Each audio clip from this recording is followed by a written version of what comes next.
दोस्तों, आज के हमारे इस वीडियो में हम आपके लिए गोवर्धन पूजन की प्राचीन कहानी लेकर आए हैं। एक समय देवराज इंद्र को अहंकार हो गया था।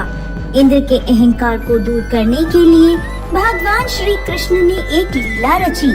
एक दिन भगवान श्री कृष्ण ने देखा कि पूरे ब्रज में तरह तरह के पकवान बनाए जा रहे हैं और सभी ब्रजवासी किसी पूजा की तैयारी में जुटे हुए हैं।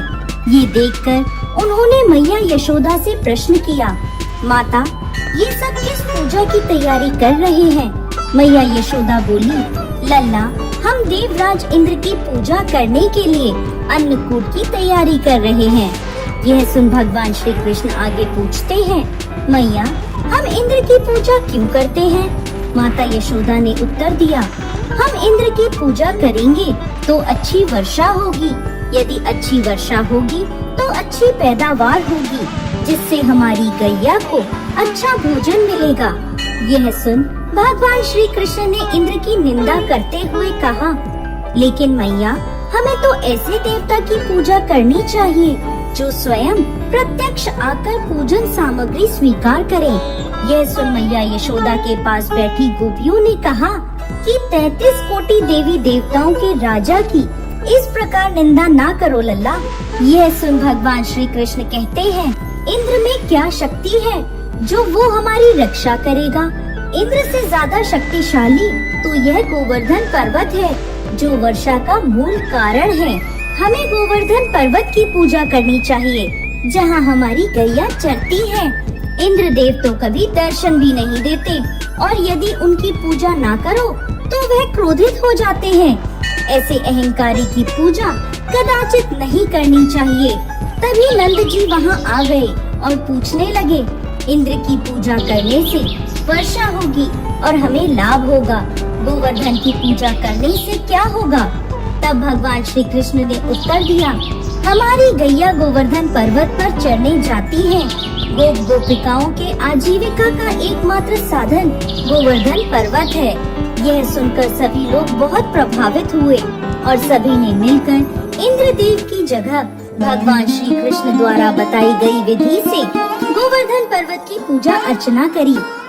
गोवर्धन पर्वत ने समस्त पूजन सामग्री को स्वीकार किया और सबको खूब आशीर्वाद दिया। तभी नारद मुनि इंद्र महोत्सव देखने की इच्छा से ब्रज में आए। वहाँ ग्वालों ने उन्हें बताया कि इस वर्ष से श्री कृष्ण की आज्ञा अनुसार इंद्र महोत्सव बंद कर दिया है और अब सभी ब्रजवासी गोवर्धन पूजन करेंगे।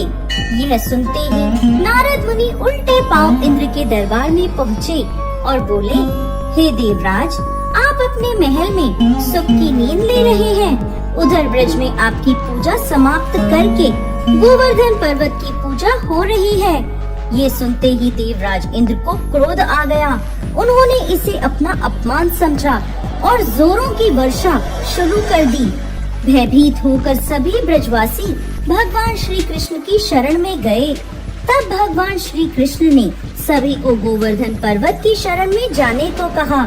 सभी ब्रजवासी अपनी गैया और बछड़ों के साथ गोवर्धन की तराई में पहुँचे। वहाँ भगवान श्री कृष्ण ने गोवर्धन पर्वत को अपनी कनिष्ठ उंगली पर उठा लिया। यह देख इंद्र को और क्रोध आया और उन्होंने मूसलाधार वर्षा शुरू कर दी।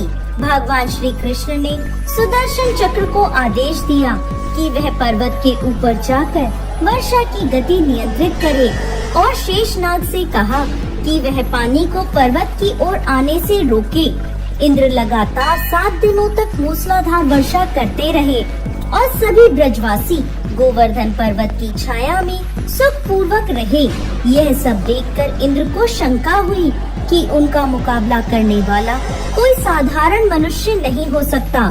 तभी ब्रह्मा जी वहाँ प्रकट हुए और इंद्रदेव से बोले, हे इंद्रदेव, आप जिस बालक को परास्त करने की कोशिश कर रहे हैं वो और कोई नहीं, भगवान श्री हरि विष्णु का अंश है और पूर्ण पुरुषोत्तम नारायण है।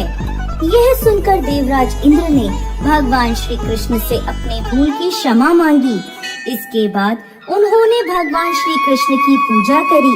इसी दिन से गोवर्धन पर्वत की पूजा की जाने लगी। जय श्री कृष्ण।